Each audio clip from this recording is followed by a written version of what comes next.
आपके साथ अर्पिता सिंह। नेपाल में बाढ़ से 157 लोगों की मौत हो गई है। ऐसे में रासुवा में सबसे ज्यादा तबाही मची, जहां सैकड़ों लोग अब भी लापता बताए जा रहे हैं। राहत और बचाव अभियान जारी है। मृतकों की संख्या बढ़ने की भी आशंका है। तो नेपाल में सबसे बड़ी अब तक की तबाही, जहां भीषण बाढ़ और फ्लैश फ्लड ने भारी तबाही मचा रखी है। नेपाल पुलिस के मुताबिक अब तक 157 लोगों के शव बरामद किए जा चुके हैं। रासुवा समेत कई इलाकों में बाढ़ और मलबे से भारी नुकसान पहुंचा है। बड़ी संख्या में लोग अभी भी लापता बताए जा रहे हैं। राहत और बचाव दल लगातार प्रभावित इलाकों में अभियान चला रहे हैं। सड़कें और पुल पूरी तरह से क्षतिग्रस्त होने से कई इलाकों तक पहुंचना भी मुश्किल बना हुआ है।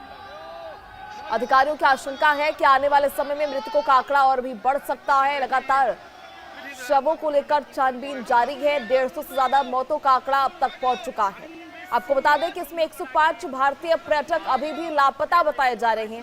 दरअसल ग्लेशियर फटने से ये भारी तबाही जो है नेपाल और चीन सीमा पर देखने को मिली थी, जहां राहत बचाव अभियान लगातार जारी है। ग्योरोंग पोर्ट में मलबे की सुनामी आ चुकी है और मृतकों की संख्या लगातार बढ़ने की आशंका है।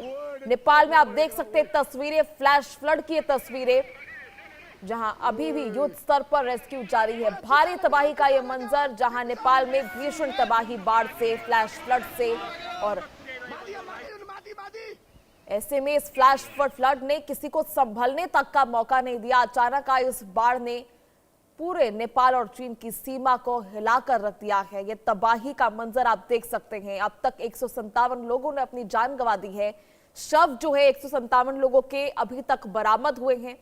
105 भारतीय पर्यटक अभी तक लापता है और मरने वालों का आंकड़ा जो है आने वाले समय में बढ़ सकता है। जिस तरह से रेस्क्यू अभियान चलाए जा रहे हैं, मरने वालों की संख्या में इजाफा हो सकता है। आशंका है कि आने वाले समय में मृतकों का आंकड़ा जो है और भी बढ़ सकता है।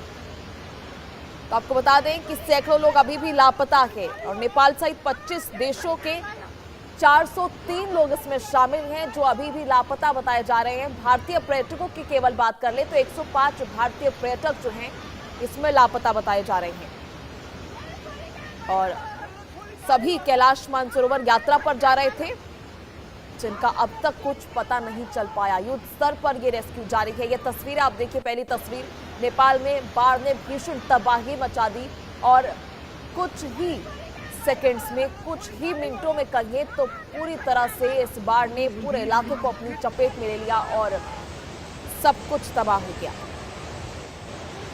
आपको बता दें कि पानी और मलबे ने रास्ते में आने वाले लोगों, घरों, गाड़ियों, सरकारी ढांचे को अपनी चपेट में ले लिया। तस्वीरें आप देख रहे हैं किस तरह से फ्लैश फ्लड की वजह से सब कुछ इसकी चपेट में आ गया और लोगों को संभलने तक का मौका नहीं मिला।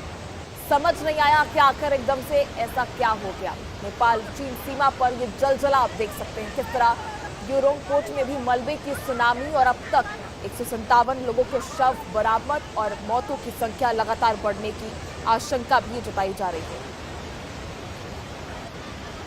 बात करें नेपाल की इस तबाही की तो देश के 9 हाइड्रो पावर प्रोजेक्ट्स, 19 मोटरेबल पुल तबाह हो गए हैं। तबाही का मंजर देखिए, इंफ्रास्ट्रक्चर को तो बड़ा नुकसान पहुंचा है, लोगों की जान इसमें गई है, लोगों की मेहनत की कमाई एक झटके में पूरी तरह से तबाह हो गई है। नेपाल और चीन को जोड़ने वाले 42 किलोमीटर लंबा बेट्रावती रासुवा गाड़ी हाईवे भी पूरी तरह से इसमें बह गया। चीन सीमा के कस्टम चेक पोस्ट पर खड़े 300 से ज्यादा वाहन, ट्रक भी इस पानी के साथ बह गए और अचानक आए इस जलजल ने सभी को अपनी चपेट में ले लिया। तिब्बत से नेपाल में ये बाढ़ का पानी जो है घुसा। ग्लेशियर फटने से ये भारी तबाही मची और तिब्बत से बाढ़ का पानी नेपाल की ओर आया और नेपाल में सबसे ज्यादा तबाही देखने को मिली। युद्ध स्तर पर इसको लेकर रेस्क्यू जारी है और ऐसे में नेपाल के इंफ्रास्ट्रक्चर को, नेपाल की पूरी स्थिति जो आप है वो देख सकते हैं किस तरह से भारी नुकसान पहुंचा है। इस पूरी तबाही का मंजर आप देखिए, संभलने का मौका तक किसी को नहीं मिला। अचानक जो है फ्लैश फ्लड आता है और आप देखिए लोग इसके कितने करीब हैं और कितने लोग इसमें दबे होंगे, कितने लापता हैं। ये दूसरी तस्वीर आप देख सकते हैं, वीडियो आप देखिए किस तरह से कितने करीब हैं लोग फ्लैश फ्लड से। अचानक ये फ्लैश फ्लड आता है, लोग बाहर ही थे कई लोग इसमें प्रभावित हुए होंगे, कई लोग लापता हैं, कई लोगों के शव बराबर नहीं हुए, कई लोगों की कोई खबर अब तक सामने नहीं आई है। तो लगातार मौतों का आंकड़ा जो है वो बढ़ सकता है। बात करें इस फ्लैश फ्लड को लेकर, कारण क्या रहे हैं? लैंडस्लाइड से नदी का रास्ता रुका, जिस वजह से अचानक जो है ये फ्लैश फ्लड नेपाल की ओर बढ़ता चला गया। नेपाल तिब्बत सीमा पर चीन की लहेंदे नदी में पहाड़ का बड़ा हिस्सा खिसक कर गिरा।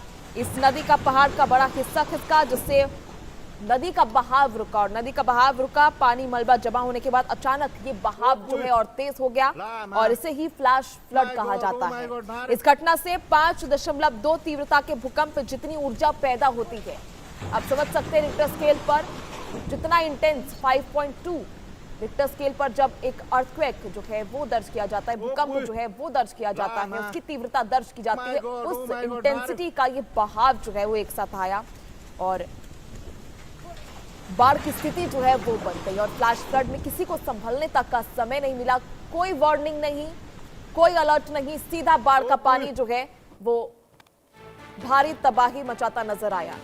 ऐसे में नेपाल चीन सीमा पर लैंडस्लाइड से ये भारी तबाही, जहां ग्योरोंग पोर्ट में मलबे की तेज लहर देखने को मिली। सैकड़ों लोग अभी भी लापता है, 291 विदेशी इसमें शामिल हैं। आपको बता दें कि चीन में भी सड़क, बिजली, संचार पूरी तरह से प्रभावित हो गया है। शी जिनपिंग ने ऑल आउट रेस्क्यू के भी आदेश दिए हैं। ऐसे में लगातार रेस्क्यू अभियान युद्ध स्तर पर जारी है। तो नेपाल चीन सीमा पर भीषण मड स्लाइड और बाढ़ से भारी तबाही मचा दी है। ग्योरोंग पोर्ट पर मलबे की तेज लहर कुछ ही सेकंड से पहुंची और रास्ते में खड़े वाहन, बसों को बहा ले गए। नेपाल के रासुवा इलाके में बड़े पैमाने पर नुकसान हुआ है, सैकड़ों लोग लापता बताए जा रहे हैं। नेपाल टूरिज्म बोर्ड के मुताबिक 384 पर्यटकों के लापता होने की सूचना है, जिनमें 291 विदेशी नागरिक शामिल हैं, बाकी देशों के नागरिक हैं। चीन के ग्योरोंग इलाके में भी कम से कम 3 मौतों, 265 लोगों के लापता होने की पुष्टि है। मड स्लाइड के बाद चीन की तरफ सड़क, बिजली, संचार व्यवस्था बाधित हुई है। चीनी राष्ट्रपति शी जिनपिंग ने लापता लोगों की तलाश और बचाव के लिए हर संभव प्रयास करने के निर्देश दिए हैं। तो ऐसे में लगातार चीन में और साथ ही नेपाल में भारी तबाही देखने को मिली है, जहां नेपाल और चीन की सीमा पर ये जलजला आप देख सकते हैं किस तरह से। और कई भारतीय पर्यटक, आपको बता दें कि विदेशी पर्यटकों में सबसे ज्यादा संख्या भारतीय पर्यटकों की है जो लापता है। ग्लेशियर फटा, नदी का बहाव रुका और ऐसे में एक साथ ये तेज बहाव जो है, आप देखिए किस तरह से तस्वीरों में आप देख सकते हैं, तेजी से कुछ ही सेकंड्स में इस तेज बहाव ने